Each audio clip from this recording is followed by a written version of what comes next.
So the 99 Carrera is coming along pretty good.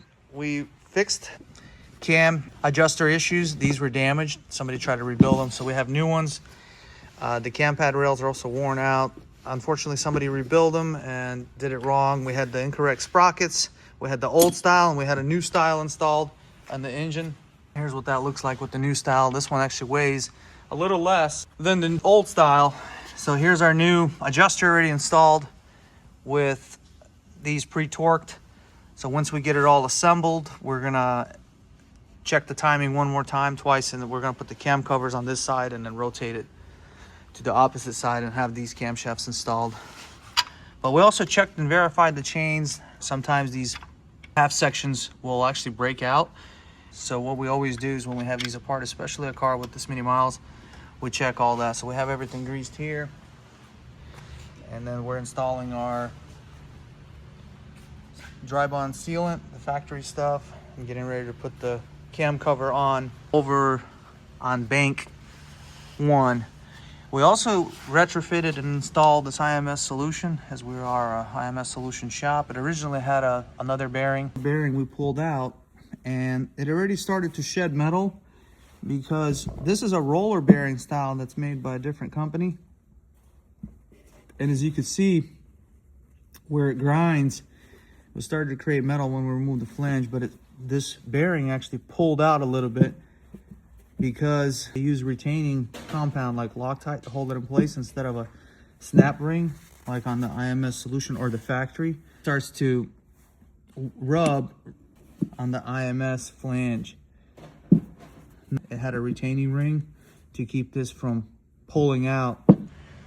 Put the cover here, and then we're gonna replace the cooler. But this is kind of the stuff to expect on your Porsche. You definitely want to remove everything, replace your AOS, your cooler. If your car is 20 something years old, once you do a refresh, you won't have to go into it again for another 20 years. You know, the water pump thermostat is a must. That's a 5-year, 50,000. The impellers can break. And then we put a low temp thermostat as well. So this car is going to have a lot more years and more time it can be driven and enjoyed. These are pretty reliable cars when you take care of them. I mean, they're known for some issues. Once you address it and you don't let these cars misfire and drive them when there's problems, we've had some of these come in with 200,000 miles on them. The wires we're gonna fix, there's some rodent activity. We're gonna get that fixed up. We're gonna check here to make sure we have no vacuum leaks. If you guys are taking these apart, if you have a shop do it, most of the time you just need to replace the cam pad rail, the adjuster rail that sits on the cylinder ram. But here's the problem. There's seals inside here. This is how it works. It varies the time. This is an old school way. It comes on at 55 miles an hour, and that's how it varies. So what happens a lot of times is the seals internally fail. And then you have this rattle on cold start. A really loud rattle, lasts a few seconds. That's what happens. The chain pad rails wear down. These are actually not bad. We've had some that were worse. But someone sometimes will try to disassemble these and rebuild them. As you can see all these marks. There's vice marks. It's just best to just replace them. This is what it looks like assembled. These grenade, this is gonna jump time and you're gonna bend the valves, you just damage your motor. It's not worth saving by doing a rebuild versus just putting new ones in because they are 27 years old at this point. This is a 99 Carrera 4.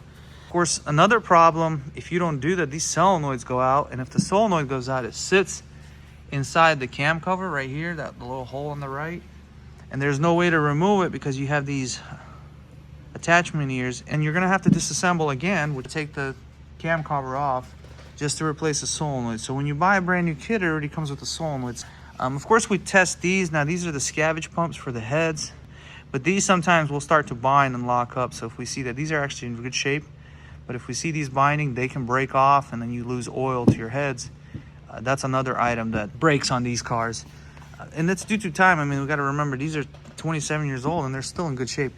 These are the 4 and 5 chain. So we replace them. They do stretch out a little bit over time, so we always put new ones.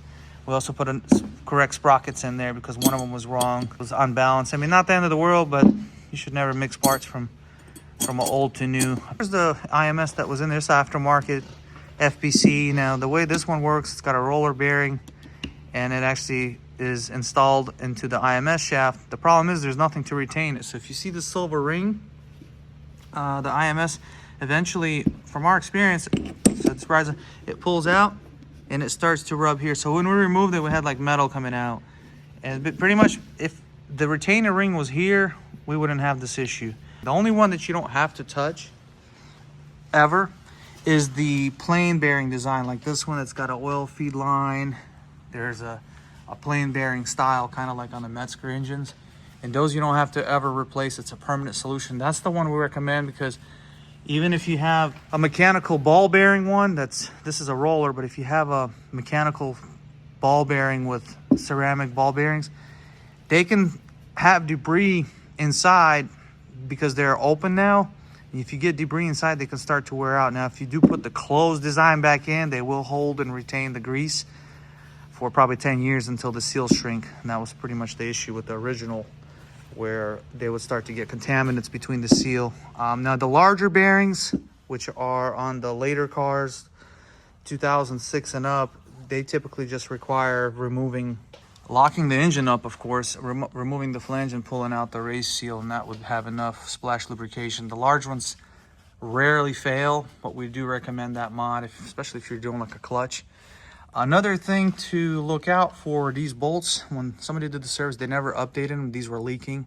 These are microencapsulated. They have a special sealant, and what happens is they start to leak and create a lot of oil, dirt residue. And when it starts to get on this Teflon seal, the seal you're not supposed to touch. It's installed dry. It needs 24 hours to seat, and there's a special tool, and if you install it incorrectly, they'll leak.